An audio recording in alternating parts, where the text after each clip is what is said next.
I wasn't expecting like to get on with him that well. I don't know why. No hard feelings there. You know, I'm not that kind of person that would like broadcast it and be like, oh, you know, my dad's done this, my dad's done that. Balls in his court. Hi, I'm Gemma. I'm playing Spy in the Villa with Digital Spy.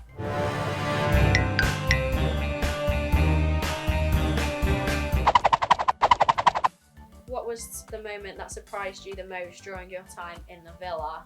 I mean, I'm gonna have to say when Danica picked Luca in the recoupling. That was quite surprising. No bad blood between me and Danica. I think she's a great girl and we actually got on very well. But I remember at that recoupling and there was two single guys and me and Luca had sort of made it, you know, quite clear that we were going in the right direction. And then she obviously picked her. Fair play to her. She went with, you know, what she wanted. But yeah, I was quite surprised at that. But as I said, I love Danica. She's a great girl. So no hard feelings there. What did your friends outside the villa make of your Love Island journey? I think my friends outside the villa, because obviously everything has to be so like quiet before going in, so no one had an idea. So firstly, everyone was like shocked that none of them had a clue that I was going on. But yeah, everyone again was just being so supportive. Said that they like loved watching it and you know how much of a good series it was. You know, they said everyone was really entertaining, it was really like enjoyable to watch. So yeah, all love from my friends, which is really nice. Yeah, no, it was so nice to see everyone, you know, especially like my parents. Like my mom is my closest friend, so to be able to debrief her on the last literally 2 months it took a few hours, but yeah, it was so nice to speak to her and let her know everything that's been going on. How did you tackle the fact that other islanders would know your dad? I think my aim going in there was to, you know, I'm not that kind of person that would like broadcast it and be like, oh, you know, my dad's done this, my dad's done that. You know, I kind of want to achieve things myself, and you know, I think I've said before, I don't want to be known as the daughter of, you know, whoever. So yeah, I think that's always been my goal, to, you know, have a career of my own. So yeah, I didn't go in there planning on telling anyone. I didn't feel like I needed to. And I don't think, you know, I think maybe a few people got onto it, but I don't think, yeah, like it wasn't a big deal made out of it, which is quite nice actually. I'd much rather it have been that way. You know, I've seen a few comments saying like, oh, you can tell Gemma's dying for people to, like, she's dying to tell people who her dad is. I really wasn't. I couldn't think of anything worse. That's like not true at all. I was trying to avoid that at all costs. Were you surprised to be in the final four? I absolutely was surprised. I wasn't expecting it at all. I think, you know, going in there, I didn't think I'd find firstly anyone like Luca. I think, you know, I'd just go in, have a nice summer, have a bit of a flirt. Didn't see myself ending up at the final. Obviously it was amazing and everyone was such strong couples as well. I think, you know, everyone that was there deserved to be there, had a really good connection. So yeah, it was nice to be in the top four, but I like going in, I really wasn't expecting it. What is the next step for you and Luca? The next step for me and Luca, probably to become boyfriend and girlfriend. It's mad that we've been out of the villa a while now, well, 2 weeks now, and we still have not got a label on it. Yeah, it's quite surprising, but I think that's definitely the next step for us too. But we're just enjoying every moment we have to, like, together. We've actually been spending quite a bit of time with each other, which is nice, because I thought, you know, each of our works are going to be all over the place and we're not going to have that much time to spend with each other. So we've been really lucky about that, and yeah, that's definitely the next step, I'd like to think. Balls in his court. Have any islanders from previous years reached out to you since you got back? Yes, I've had a few islanders from previous series reaching out, showing their support, which is really appreciated. I think it's really nice to speak to other islanders because they know exactly what you're going through, because they've been through the same. So yeah, no, I definitely appreciate the support from past islanders. Yeah, just advice on, you know, how to deal with things. Just sort of giving, you know, nice comments. You know, watched you on the show, thought you handled yourself really well. You know, just really lovely, positive things, which is really cute.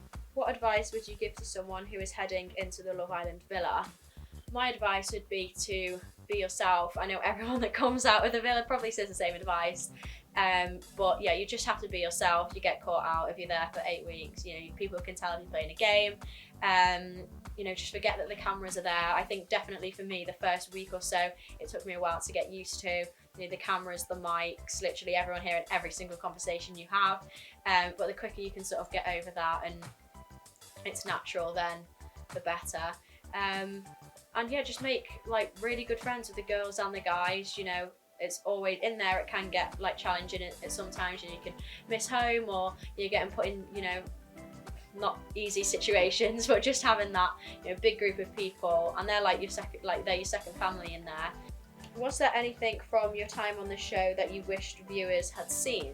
I've not watched the whole of the series back, so there's not like one specific moment that, you know, I can think of that I'm like, oh, I wish people saw that. I think obviously it's 24 hours a day into, you know, an hour episode. So I think I've been, you know, from what I've seen, I'm quite happy with everything. I think everything's been edited, you know, accurate in how it was. So yeah, I'll watch the whole thing and then I'll come back to you. What was your first day back at home like after the show finished? My first day back at home was so lovely. All my family, all my friends were ours. We had a nice barbecue, which was nice. But just seeing like the animals, the horses, the dogs, everyone there, everyone, like, it was a nice like welcome home party, you know, balloons and banners and everyone making a fuss. So yeah, it was so nice just to be back at home, back with like the closest people you love, people you care about. I've been waiting for that day for a long time, so it was really lovely. What were your first impressions of the other islanders? I start, everyone, the first walk in, everyone was obviously nervous. I remember speaking to India quite a bit on the first day, Tasha, they all, and Amber, they all were really lovely. I think I made it clear my first impressions of Ekin.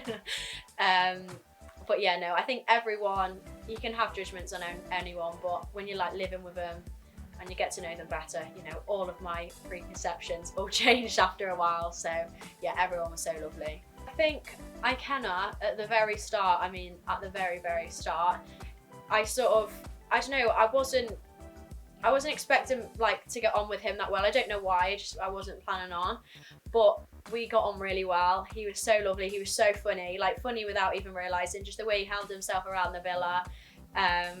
Yeah, he was a great guy. I actually really was upset when Ikenna went. So I was definitely surprised by him. Did you have any idea that certain things in the villa would be major viral moments? No, not really. I think you kind of forget, you know, that the cameras are there and that you're being filmed. I remember me doing a few bits that I've watched back that everyone keep reminding me of, you know, asking what cream I like, what cheese I like, and me just shouting creamy, or I mean, I really don't remember that coming out of my mouth, or when I had a little bit of an energy, like, oh, I've got loads of energy and I don't know what to do, and then I just start like waggling this hairbrush around. Yeah, they blew up a little bit, which, yeah, weren't my finest moments, but quite funny. I think for me, it took a week until I sort of completely relaxed and forgot, you know, cameras and mics. Yeah, it's hard because it's, you know, it's not a natural environment. There's literally like 70 odd cameras all facing you. You know, when you're having a conversation, like spinning round, and like you can hear them like zooming in onto you. So yeah, it definitely did take a lot to get used to, but the quicker you get used to them, the better, obviously. What is your favourite memory from your time on Love Island? My favourite memory, well, my favourite day, I think it was a day, me and Luca went on our first date, and then I think it was Becky Hill came and did like a performance, and then we had like a really nice chat on the terrace, and we told each other we loved each other and all of that cringy stuff. That was definitely like the most memorable day, for sure. I mean, there was loads of days, you know, that I can think of, but that one probably stands out the most. Yeah, I think me and Luca, he went on a date with Danica and I went on a date with Davide, and we were waiting quite a while for actually our first date, so when it came, that was really nice, and it was like lovely. I remember like the views being insane. It was such a lovely setting. Thank you for watching. Don't forget to subscribe for more Love Island secrets.